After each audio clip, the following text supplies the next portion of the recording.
So, my name is Domenech, and I'm CEO and co-founder of Ability Pharmaceuticals. I have a participation in the company, not a huge one, because I joined the project when it was already ongoing. But what I wanted to share with you is that we have had to run the company with many very limited resources. That's why I put how to take products from academia to phase 2 clinical trials with just 2 million in equity. Probably you have the experience, you had more and more resources, not for the last project, but for the first one, you yes. had more and more resources. 16 million. 16 million to take to phase 2, to 16. finalize the phase 2. In equity. In equity. In our case, we have had 2 million in equity in the last 7 years. Why did it happen? When you say equity, what do you mean? I mean that the participant, equity means shares, Yeah, so they bought shares. capital. Yeah, it's the money. Okay.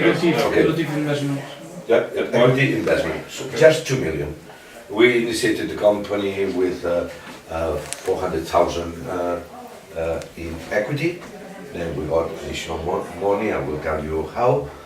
But then we needed capital again, and it was 500,000. Then we got basically close to 1 million, and at the end less than 2 million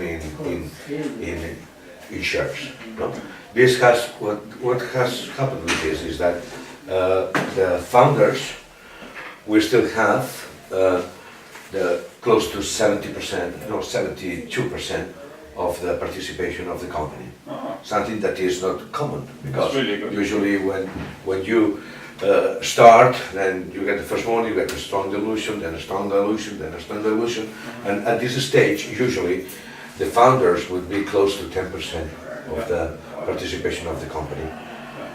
But of course, the founders would have got 20 million in equity to run the project through all this process. And why didn't we follow the book? No? Why didn't we follow the book? And there were several things. One is the moment when we were incorporated. We were incorporated in 2009, at the end of 2009, the beginning of 2010. When you incorporated the company, you were, money was there. It was in the 2005 when everybody was rich. Everybody was rich. Always zeros and zeros. So in 2010, the beginning of 2010, there was no money out there. No, it was not. No money out there. You had also the venture capital in Catalonia is still underdeveloped. But at the time it was not developed at all. There was an oligopoly of 2 or 3, still is. But well, and there was no money available. And then the other thing that happened to us is that we had experimental data showing that our compound was working. It was not toxic to mice. It was killing tumors in mice with a very low toxicity, but we couldn't explain the mechanism of action. If you do something like this back in the 60s or the 70s, no problem at all. When aspirin, when many other drugs, or even Topomax, topinamate for epilepsy, there were drugs that phenotypically were selected phenotypically and empirically. Everybody knew that they were working, but and nobody knew how they were working, but it didn't matter. But we are not at this stage right now. In order to develop a drug, you have to be very sure this happens because of this, because of that, because of this. So we had something, and we decided to start the company knowing that we had something that was working and something that had very low toxicity. Of course, the first money we wanted to get, and that's the money we got, was to validate the mechanism of action. And what happened? We knew that looking at the tumor cells that we were treating, we had collaboration with the university, we knew that the cells were dying through a process of cell death that is called, I'm sorry, you don't see it, no? So, the process of cell death called autophagy. Usually, all cancer drugs kill the cells through apoptosis. That is a system of cell death. So, if it was autophagy, so probably it was related to that you had this pathway that is PI3K, mTOR2, PDK1, AKT, and mTOR. These are kinases that it's a pathway that regulates the proliferation of the cells. So if this is overactivated, the cells start to proliferate non-stop, and then that's cancer. Okay? If you stop this, then you stop the proliferation of the cell and you can stop cancer. So we realized that the cells were dying through autophagy, and the cells died. And since they were dying through autophagy, probably something here was involved. And then, but of course we were running out of money, and we had not elucidated this. So pharma didn't help. We were knocking the doors of a specialized venture capital. A specialized venture capital, the first thing they do is to say, okay, oh, I like this, I like this data, but I will call the pharma, because the pharma is the one that is going to buy the company later on. So I will invest if the pharma likes it. Then so they were all calling pharma, said, okay, you have to know how it works. So it's like the never-ending story, no? So we're stuck there. And all of a sudden one day I was smoking outside of Congress, and I met this guy. We didn't know each other. Who is the founder and CEO of not CEO now. Ex-CEO. Now he's retired from the company and he's in politics. So okay. And Makes paella. And we started to talk, and he had a bioinformatics company, and explained what was our problem, and okay, we contracted him, he made me pay. It was not a collaboration, but it was a very good, one of the best spent money since we started the company, because thanks to that we were able to elucidate that our compound was binding to this guy here, hyper alpha, hyper gamma. And then with the collaboration of the scientists we had, Dr. Liscano, that when we told him, okay, this guy says that we are binding, our compound is binding here, said, okay, you know, this never, in bioinformatics doesn't work, that is only in silico. But then he's run it through his models, and okay, yes, you're right, it is binding and it's activating. Then we contacted the CRO to see exactly the pharmacokinetics of the binding, and yeah, really, it was binding there. And after a while, we were able to identify that this protein, where it binds, it's a transcription factor that regulates the expression of a protein, TRP3, here you were not involved anymore, TRP3, that TRP3 is a pseudokinase. Well, I don't know whether your background, okay, the thing is that TRP3 binds to AKT and covers AKT so that the signals coming from the activation of PI3K are stopped. So you arrest this pathway. And that's how the anti-cancer or anti-proliferating effect of our molecule is done. Okay, Amazing. good, Eureka. We published it at Clinical Cancer Research last year. So in May 2015, we published. It has already nice number of citations. But well, then of course, again, pharma, venture capital, what's going on here? I mean, look, we have the mechanism of action, blah, blah. Said, okay, you know, but your competitors that are several. I mean, it's a validated pathway. It's a pathway that it's working. We know it's working. There are several drugs in development. This guy here, everolimus, is selling 2 billion around now. Everolimus from Novartis is called Affinitor, okay? And it's a kinase inhibitor. It binds to mTOR and stops the action of mTOR. Here Novartis has also two that are touching PI3K. Buparlisib, that has a strong toxicity. People were jumping out of the buildings because it induces some suicidal and also it's a lot of side effects. This is low efficacious, this is quite efficacious but high toxicity.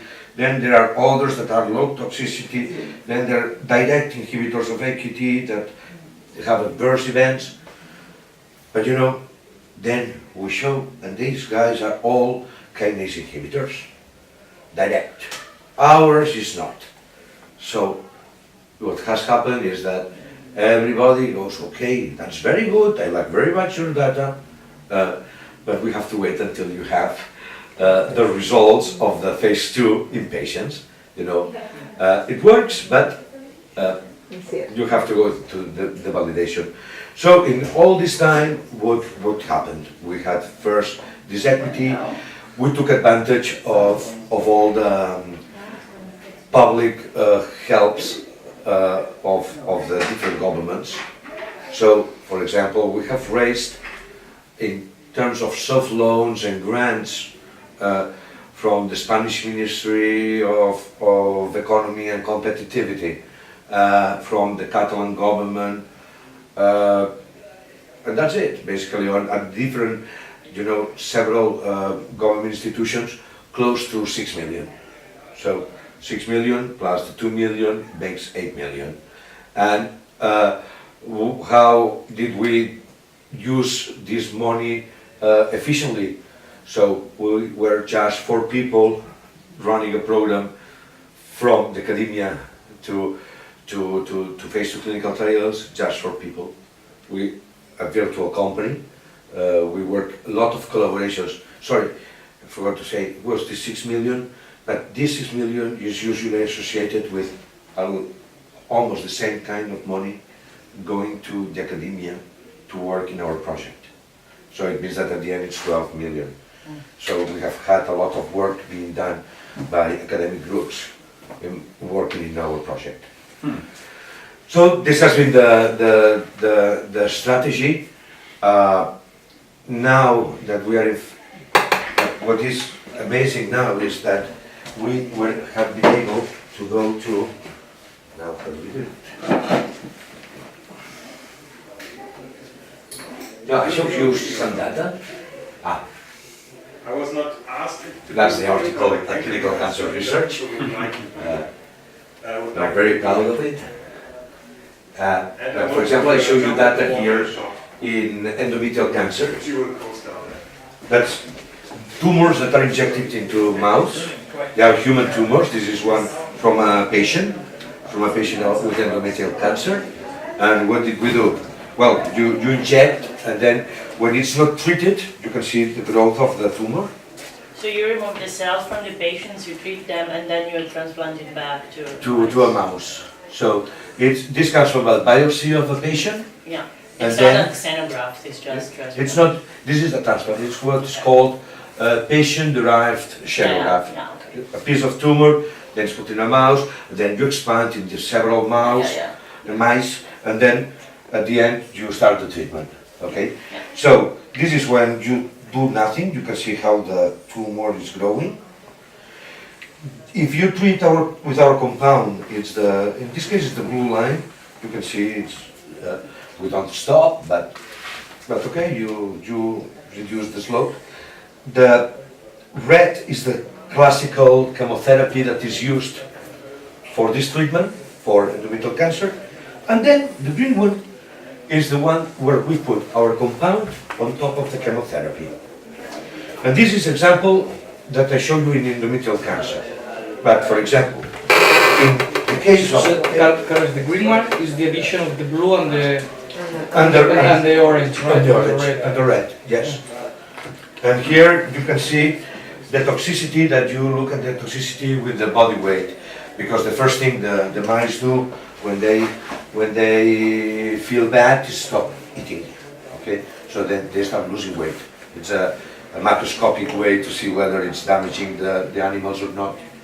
So, but then, and this is something that we have find very consistent, that we always have that our compound is as efficacious as chemotherapy.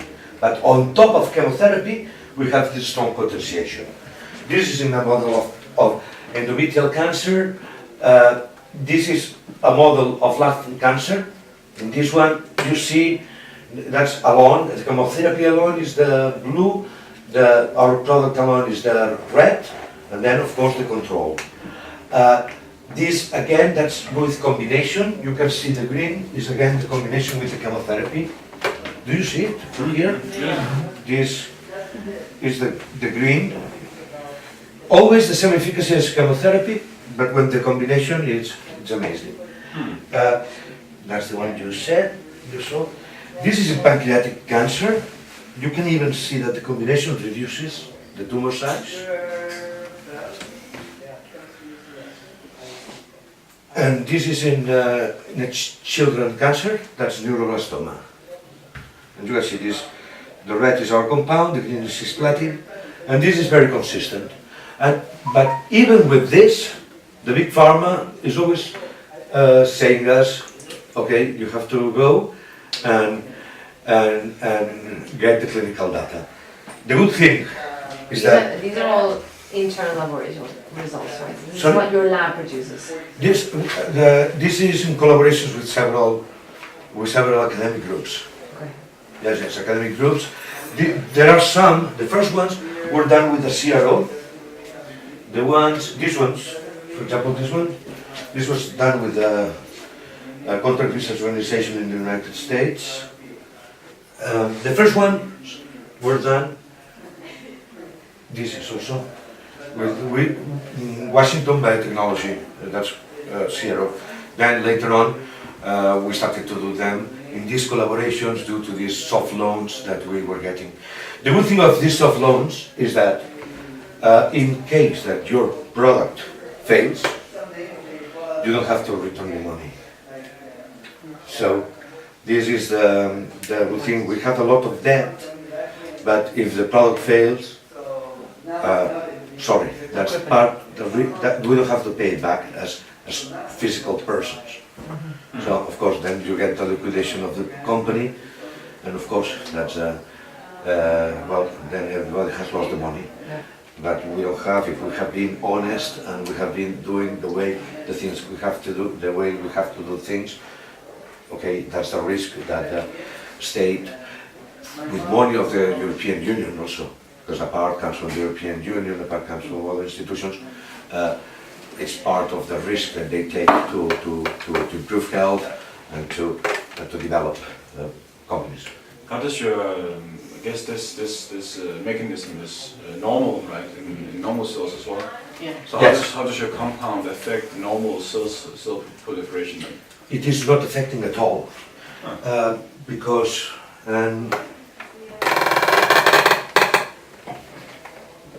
that's why we don't have this toxicity. Okay. I mean, speaking about ibuprofen, ibuprofen is more toxic than our compound. But how does what is the mechanism that allows normal cells to divide and not the cancerous cells? Yes, Do you know that? autophagy forms, it's part of the normality in the normal cells. Uh-huh. Normal cells have autophagy to clean up all the rubbish, all the trash that they are generating. For example, look at neurons. Neurons, you have the same neurons as when you were born. Well, you have the same neurons as when you were 10 years old, and these neurons are going to be there when you are 90. The neurons, in order to be alive, they have autophagy to clean, to eat the broken, the mitochondria that are not working, for example. It's like a cleaning system.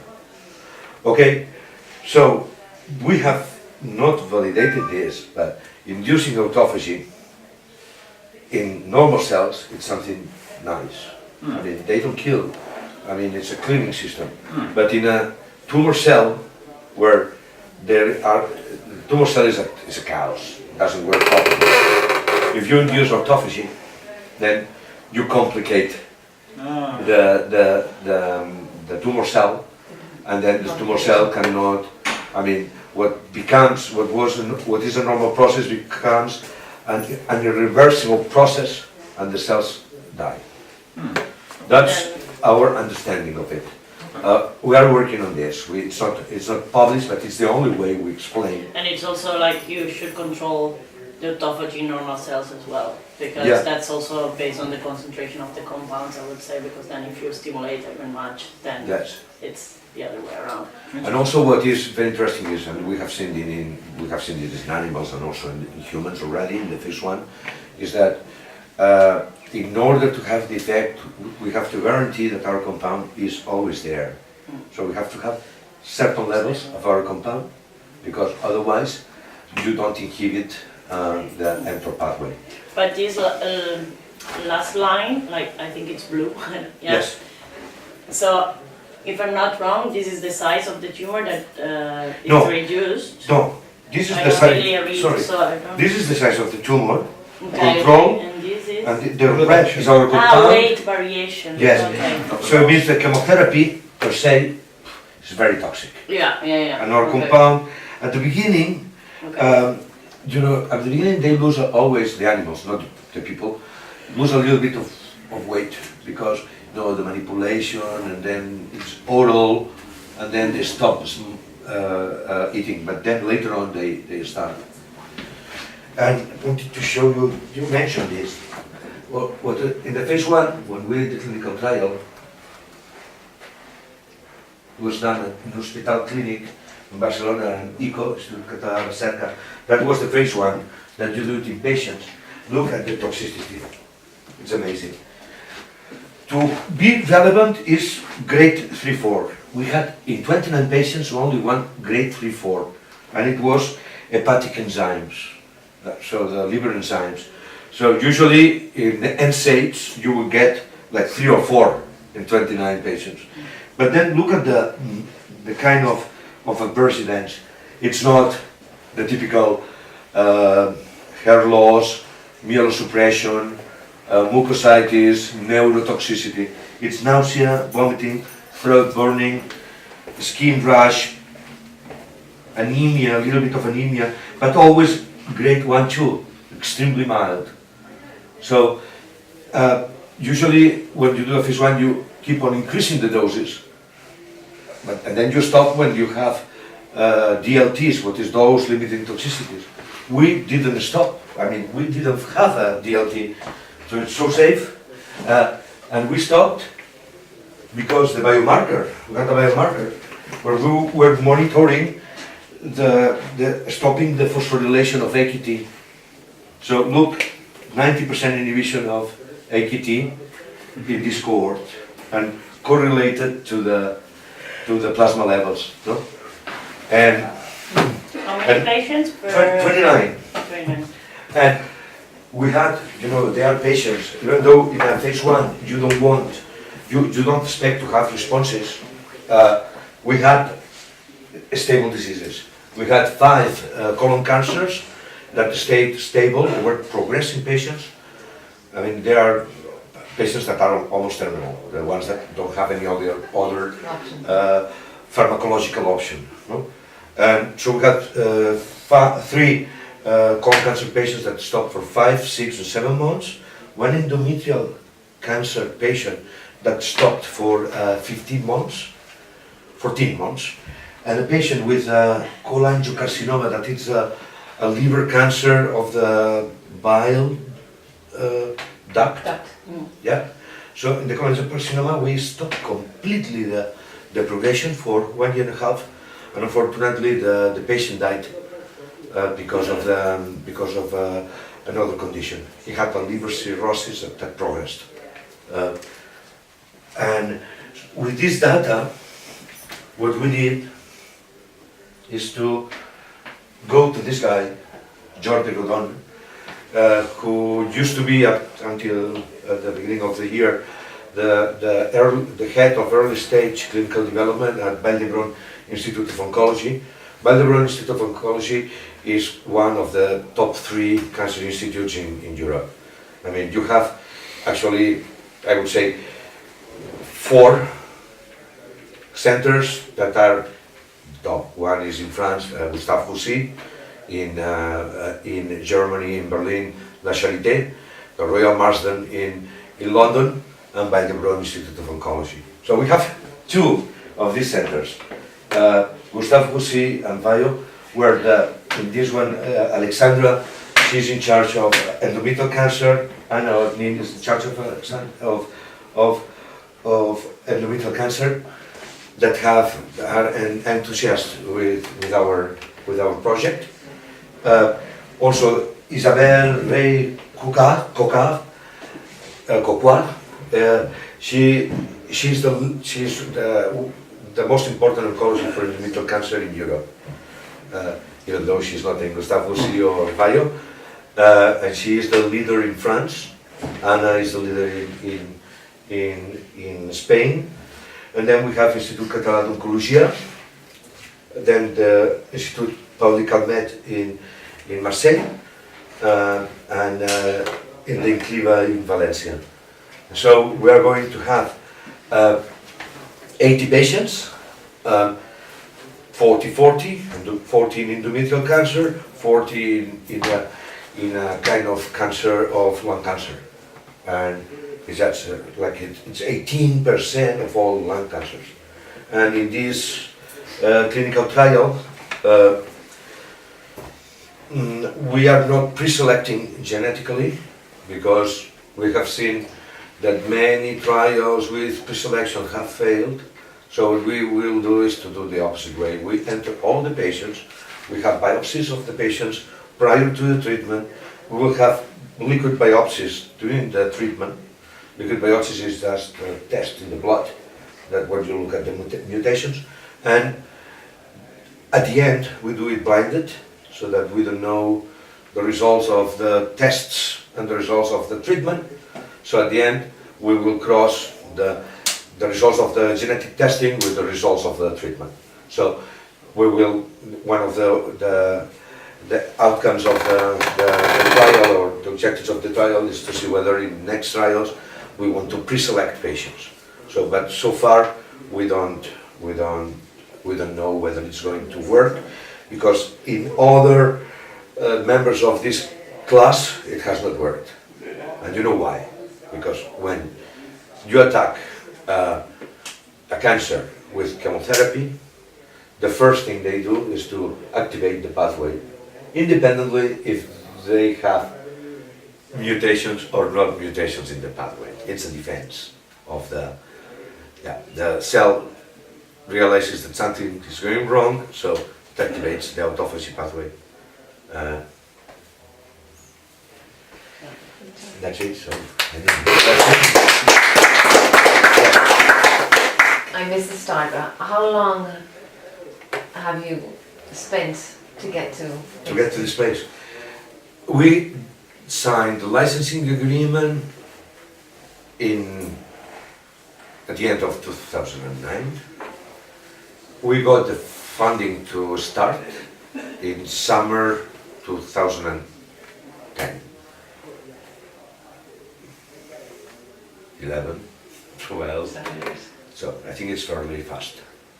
And we were 1 year basically 1 year. We lost 1 year because we ran out of money, and until we got the first soft loan, we were basically stopped. It was just me, and I was working part-time, doing other things in order to be able to eat a little bit. No? And what next? If this works, what's the next phase?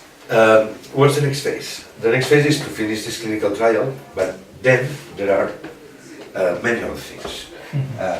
But yeah, I can share it with you because I think I'm excited about that. I didn't tell you that I have shown data of a pediatric cancer, that is neuroblastoma. These results have been considered spectacular by the people of Valdebron, and we filed in November an Horizon 2020 of 6 million in budget, together with Instituto Statusi, together with a network of 27 hospitals in Europe, plus Israel. That is what's called innovative, it's a consortium, innovative therapies for children with cancer. And you know, it's in this call of the program there were 320 applications, and we have been preselected, and only 32 projects were preselected, and we presented the application for the next stage, and in September we will know whether we get this funding. Also, we have signed an agreement starting with the beginning of this year with an Israeli CRO or consultancy group. Probably you know them, maybe Perjuan also. Which one? It's Free Mind Consulting. Do you know them? No. I will tell you something personal on that. Okay. They're based in. They are based they're based in Jerusalem. Is it Free Mind. stairs? No, it's not stairs. The CEO is Ram Meron. Okay, so they are a consultancy firm that are specialized in getting public grants, not soft loans, from the US NIH, the US government, also the Defense Department in the US, and also from non-dilutive money and not loans, just grants. I was wondering, it's really impressive that you have kept that amount of equity. Yep. Do you think it can be a problem for you to survive because you have so much that's owned by so few? I guess the medical companies would like to own, you know, something if they're supposed to invest in a product. So would they go against you in scaling it, or? No problem, I sell everything to them. Take it. Expensive. $2 billion, you're gonna have it. It's okay. No problem. No, I cannot even commit to be there 2 or 3 years helping them to run it for free. And No, but do you think it could be a problem? Like, no. The only problem I could have is the fact that we have a lot of loans to return. No, but they buy that as part of Yeah. it. If they But the buy thing that- They will deduct and that's Yeah. That's it. Part of Because it. at the end, it's soft loans that you return during Yeah. many years. And look, I have just the other way of getting funding. No, this Free Mind, we are applying to many grants to do the rest of the clinical trials with non-dilutive money. Then, of course, we will need equity. But if the current clinical trial goes well, and then we have the grants, we will get the equity. And also the other way is that we signed an agreement, a licensing agreement last year. It was a company, it's a US company, a NASDAQ company, that has all the commercial operations in China. They don't sell in the United States. It's called Cyclone Pharmaceuticals. This company was a biotech company as we are, and they had a terrible setback in the early 90s. when their drug was not approved in the United States, but it was approved in China. So they said, okay, let's go to China to sell. So they went to sell in China, and they have now most of the company are Chinese people in China and Chinese Americans in the US, and they have a company that sells 1.6 million in, 160 million, and they are specialized only in oncology. So they gave us an upfront payment, some milestone payments, and with this we are also paying the trials. And now I'm speaking with Latin American companies, so I'm slicing a little bit the world to get the money to develop without dilution, and keeping the big cake that is the United States and Europe for the end. I'm also speaking with Japanese companies that you can separate. So it has been, you know, I was hungry, there was no food, so we found a way to get the food. And how much time do you have to spend on the business side versus Well, the medicine right side? now we're 12 people. I have a guy who is helping me in business development and licensing, but I would say that right now I devote probably like 75% of my time looking for licensing agreements and funding. And I have Jose Halfon, who is the R&D director, and I have also well, an amazing team. I mean, I have a wonderful team. I have the former regulatory affairs director of Bayer, Spain, and she was the South of Europe regulatory affairs director in Procter & Gamble. Then I have, let me see, one lady that is doing the project management that used to be the project manager of, well, corporate project manager of United Biscuits Spain, bought by Kraft, and that's when she left. And she's my neighbor. I know from Meet a lot of people on the streets. with the dog, no, you know. And you know, this lady was controlling so many factories that make different brands of cookies. So it's amazing how she's helping us. So I can go to look for money. That's it. Nice. So I'm amazed the massive amount of loans that you have got with such a low equity. It's 2 to 6. It's amazing. Yes, It's it's 1 and 3. Yeah. usually you get 40% and Yeah, most. absolutely. Yeah. I have It makes a trick. because here there is Okay, something recording. I will tell you later. Okay. Why? Tell all of us. No, it's not illegal. No, of course not. But there is but there is a strategy why we could do this. yeah. But also in this strategy there was also some equity coming and some dilution. Okay. Well, But I will but tell you. at the end, the dilution is the equity is 2 million. Yes. Soft loans are Enisas, Retos. Yes. Nisas.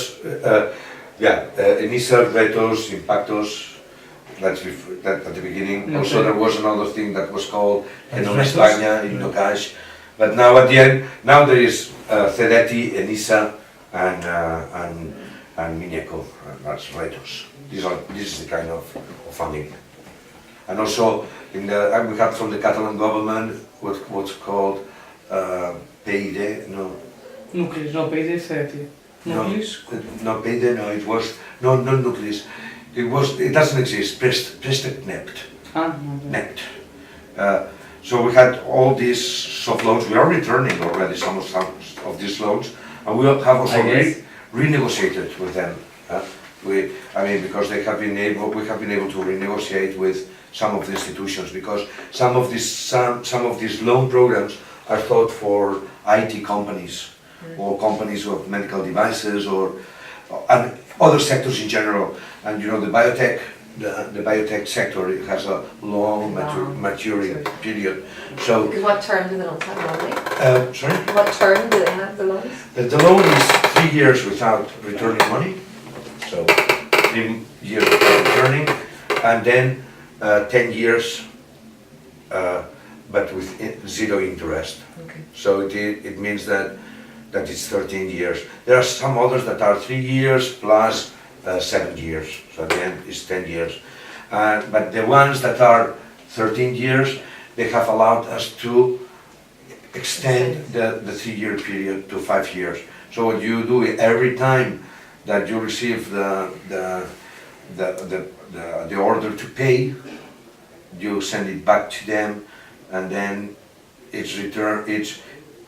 You don't pay it until past 2 years, and then it's split until the end of the period. So we have got, but already with some interest. So we have got a 5-year time, and then ENISA, that is another part of financing for companies in the Spanish government, is open to negotiate, so that you can renegotiate the loans according to your business plan.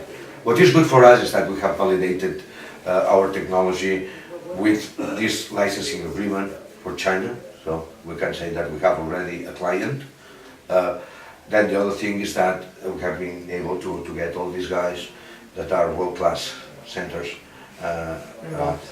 with the project, and if we get the Horizon 2020, just to say, hey, we have passed the first filter, is already a big point. Nice. Congratulations. Yes.